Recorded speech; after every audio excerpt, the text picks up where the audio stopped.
How much do you think our world, our culture would change if we just practiced mindfulness? Oh, If we just huge. taught that and just did that? I would say that the threat of war would be greatly reduced. I think it would go down because part of it then too, if you're going to be present with someone else as well as yourself, you're going to have a certain level of empathy and drop the judgmentalness and the criticalness Yeah. because there's not room for that if we're truly present because then we're one. And then time, it doesn't matter. It doesn't matter that you mistreated me last week. Okay, that was last week. If I'm really present with you right now, the trespasses of last week don't matter. So Yeah. I think a lot of relationships have trouble with that. Likewise, I'm not worried about what might be coming down the pike. Yeah. And so I'm just in the moment.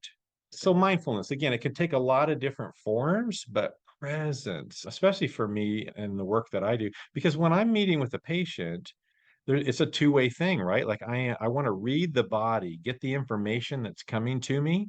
I have to listen and focus Yeah. on them. But at the same time, there's also I have strategies and a mini map of where I want the session to go. Here's what we're going to work on today. Here's where we're going to go. Based on what's in front of me, this is what we're going to do.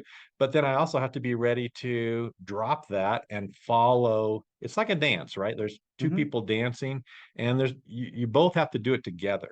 So it's that communication piece again. And Yeah. if I'm only in my mind and I'm not being mindful, then I'm going to not be paying attention to the other person and I'm going to Right. miss some things. Yeah.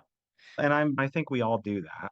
Like for sure, I definitely do. I miss things. Even when I'm present, there's these moments where a thought will come into my mind because of what someone says. I'm here, I'm listening, and that just explodes into a million other thoughts, a string of thoughts, a string of consciousness very quickly. Yes. And I think that's a talent and a beauty about what you do is that you have to be there for them and totally providing for them. Now, you've mentioned to me you get streams of consciousness that Right. kind of come in your. Now, would you say that's part of that mindfulness, that what you're Absolutely. doing? Yeah. Absolutely. It's because I would say that there is a field, the Mhm. field, sometimes people will say, but there is a field of collective consciousness around all of us. And tapping into that, there's so much information.